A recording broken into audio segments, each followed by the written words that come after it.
Merci, Monsieur le Président. Je vais essayer de me plier à la fois à la demande aussi formulée par les organisateurs de cette rencontre, c'est de réfléchir de manière prospective sur le Maghreb de demain. Le Maghreb de demain en fonction d'un nouveau contexte et les voies nouvelles qu'il s'agit de prospecter dans le rapprochement des économies et des sociétés. Je crois qu'on a eu l'occasion ici, la matinée de demain, de beaucoup évoquer la globalisation sous ses différents aspects, que ce soit celle de la géoéconomie des échanges, du marché unifié de l'argent, de l'effet des changements technologiques sur l'éclatement des systèmes productifs et du changement aussi de lieu de cohérence de ces systèmes productifs. Et j'en passe comme questions qui ont été abordées déjà de manière trop large par la littérature. Mais le plus important, pour moi, dans cette réflexion du Maghreb dans la mondialisation et du Maghreb dans un contexte de régionalisme ouvert, c'est-à-dire un Maghreb qui ne se construit pas comme une entité fermée, ni comme un bloc avec un système de protection vis-à-vis du reste du monde, mais un Maghreb qui s'insère dans une logique de la mondialisation, une logique évidemment positive, à la fois sur sa capacité de produire des richesses et surtout de diffuser des richesses auprès des populations. Il me semble que si l'on aborde un éclairage rapide de l'évolution des dynamiques économiques dans nos pays respectifs, du Maghreb central du moins, depuis les années de crise, depuis les années 83, j'allais dire, on verra que les modes d'insertion de nos économies et de nos sociétés dans les relations internationales sont à la fois convergentes et divergentes. Il y a ce paradoxe. Convergentes parce que la mondialisation impose évidemment un mode d'organisation de l'économie, mais chacun des pays a son rythme, a ses acteurs, a la relation entre les acteurs et la réalité dans laquelle ils interviennent. Mais en même temps et surtout dans cette dynamique, ce qu'il s'agit de faire, ce n'est pas tout simplement de faire un constat qui ont été relevés dans beaucoup de cas, à savoir que le Maghreb, dans cette mondialisation, est parmi les autres pôles de l'économie mondiale, que ce soit l'Asie ou l'Amérique latine, pour ne parler que des pays du Sud, reste celui qui est le moins intégré dans l'économie mondiale, sachant que les changements qui sont intervenus dans les réformes dans les pays du Maghreb central n'ont pas encore produit peut-être tous leurs effets sur la capacité d'exploiter le potentiel de nos économies pour mieux nous insérer dans cette compétition mondiale. Donc déjà en relevant ces aspects, qu'il s'agisse des échanges, des biens et des services, qu'il s'agisse de l'attractivité du Maghreb dans les IDE ou les investissements directs étrangers, nous constatons évidemment que notre région pourrait faire mieux en termes de capacité d'insertion. Cela, on le mesure par la croissance elle-même, qui reste extrêmement volatile, quels que soient les changements qui sont intervenus ces derniers temps, et quel que soit l'effet aussi de la recrudescence de l'effet de la rente pétrolière sur l'économie algérienne. Mais surtout, un ensemble de pays qui vivent aussi dans des situations de transition démographique extrêmement forte, l'aubaine démographique, mais qui est en même temps une contrainte si parallèlement à cela, un certain nombre de politiques efficientes ne sont pas mises en place pour une meilleure insertion sociale de ce jeune flux d'arrivée sur le marché du travail.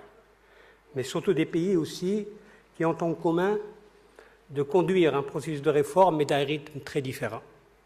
À des rythmes différents et avec des nouvelles générations de réformes dans le cas du Maroc, mais aussi avec peut-être une remise en cause de la vitesse des réformes en Algérie en fonction évidemment de la disponibilité de la rente pétrolière. Donc cette évolution des réformes qui ne produit pas les effets encore attendus. Face à cela, évidemment, nous constatons évidemment que les possibilités d'échange restent extrêmement limitées.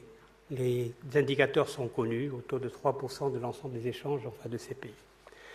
Mais ce qui nous intéresse le plus dans cet état, ce n'est pas seulement de réfléchir sur les modalités d'insertion des économies respectives dans cette logique de l'économie mondiale, de ne pas rester prisonnier dans une logique économique à partir d'indicateurs, Parce que l'insertion dans l'économie monde, c'est aussi une insertion par le politique, c'est aussi une insertion par la société. Et c'est cette relation entre les logiques économiques, les logiques politiques et les logiques sociales qu'il faudrait prendre en considération pour bien discerner et différencier les rythmes très différents des modes d'insertion de nos pays respectifs dans cette dynamique mondiale. Au-delà du constat, ce qui me paraît le plus important, c'est de pouvoir réfléchir sur l'avenir. Comment, la question qui nous interpelle et qui nous interpelle toujours, comment pouvoir construire un Maghreb solitaire, un Maghreb intégré, mais que je disais tout à l'heure, qui ne se définit pas comme un bloc fermé, mais au contraire, comme un espace ouvert, mais construit à partir d'une union, je dirais, démocratique des légitimités politiques. C'est le lien que l'on doit établir entre les évolutions économiques et les évolutions politiques dans nos pays. Et je crois qu'il n'est pas nécessaire de définir un horizon idéal. Le plus important, c'est de définir un horizon pragmatique pour l'avancée dans la construction de cette volonté commune. Un horizon pragmatique parce que justement, les constructions anciennes ont montré leur fragilité et le risque évidemment de tout échec qui peut avoir un effet sur les nouvelles générations. Parce que nous constatons très bien que tracer une vision maghrébine, c'est une nécessité, mais ça reste encore une nécessité ambivalente, même auprès des opinions publiques actuellement, et surtout auprès des nouvelles générations des jeunes. Donc, je dirais, s'il faudrait s'inscrire dans une perspective de long terme, s'il faut donner du temps au temps, il ne faudrait pas non plus laisser le temps agir comme une adversité par rapport à une réalité, parce que les problèmes sont difficiles à gérer dans le cadre, évidemment, des choix individuels. Je crois que la globalisation s'impose, cela est certain, mais le plus important pour moi, c'est de réfléchir sur quelles sont les données nouvelles ou les voies nouvelles de l'intégration. Nous sommes dans un régime d'économie ouverte, c'est-à-dire dans une dynamique à la fois où la mondialisation et la régionalisation s'articulent de manière dialectique, où la régionalisation peut être utilisée pour une meilleure voie, pour mieux s'insérer dans la mondialisation. Il n'y a pas donc de logique contradictoire entre ces deux tendances. Mais ce qui est certain, c'est que l'avenir doit nous conduire à sortir de ces conceptions anciennes de l'intégration. Ces conceptions où l'intégration était beaucoup plus un processus volontariste, certes, mais surtout un processus administré, parce que les économies étaient sous une logique d'administration. Une intégration essentiellement véhiculée ou portée par le rôle que joue le secteur public dans les différentes économies. Une économie qui obéit à une forme de division du travail où la compétition et la concurrence est logiquement absentes. Quelles sont donc les voies possibles dans un espace ouvert, dans la construction d'un Maghreb, dans un régionalisme ouvert? J'en ai noté 7, il y en a peut-être plus. L'état de ma réflexion m'a conduit à en dégager 7 points d'inflexion de la dimension de l'intégration ou des dimensions de l'intégration de l'avenir. La première, c'est que justement, l'intégration de demain dans le Maghreb est une intégration ouverte sur le reste du monde.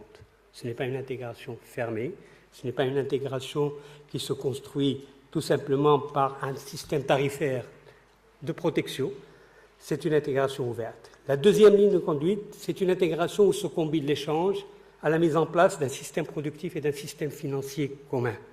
Autrement dit, c'est une logique aussi d'une dimension productive et financière qui, jusqu'à présent, n'a pas été suffisamment prise en considération. La troisième dimension, c'est la dimension territoriale de l'intégration. Dimension territoriale où le territoire est un enjeu extrêmement important dans l'effet, pour éviter évidemment que les effets d'agglomération l'emportent sur les effets de marginalisation. Quatrième piste qui me paraît extrêmement intéressante et que je vous soumets à votre appréciation, c'est la dimension des convergences des politiques économiques. Des convergences des politiques économiques elles-mêmes sont porteuses de convergence de niveau de vie et de convergence institutionnelle. La sixième voie qui me paraît extrêmement intéressante sur laquelle il faudrait réfléchir, c'est la dimension de la gestion commune des biens publics. Autrement dit, il y a des problèmes qui dépassent la capacité du Maroc ou de la Tunisie ou de l'Algérie à les prendre en charge seuls. Je parle évidemment de la sécheresse, je parle de la désertification, je parle de la gestion de l'eau, je parle évidemment de la question de l'environnement. Donc des politiques qui mettent l'accent sur la gestion commune des biens publics. Septième piste qui me paraît extrêmement importante, c'est celle de la prévention des conflits. Cette prévention des conflits qui est déterminante pour créer la confiance nécessaire pour que tous les acteurs jouent le jeu d'une dynamique d'intégration à l'avenir. La dernière piste de réflexion qui me paraît importante, c'est de prendre en compte l'émergence de nouveaux acteurs de l'intégration de demain dans le Maghreb. Les nouveaux acteurs, évidemment le secteur privé, ça a été mentionné avec tout ce qu'il suppose comme à la fois coopération, concurrence entre les acteurs du privé, dans les 3 pays du Maghreb central, mais aussi et surtout la montée des collectivités territoriales comme un acteur de demain, justement pour répondre à cette nécessité d'intégrer la dimension territoriale dans la perspective de l'intégration. Évidemment, les sociétés civiles dans toutes leurs dimensions, quelles que soient les nuances ou les parcours, les trajectoires différentes ou les autonomies respectives de ces sociétés civiles, deviennent des acteurs non seulement d'interpellation ou de plaidoyer, mais des acteurs porteurs aussi de projets de développement, que ce soit à l'échelle locale ou dans un espace d'intégration régionale. Voilà donc enfin quelques dimensions qui me paraissent jusqu'à présent assez absentes de la réflexion sur l'intégration et qui, sans les approfondir, ne nous permettront pas de sortir véritablement, je ne dirais pas d'un modèle, mais disons d'une dynamique qui allie à la fois l'utopie peut-être, mais aussi surtout le pragmatisme dans la conduite de cette vision et dans sa mise en œuvre.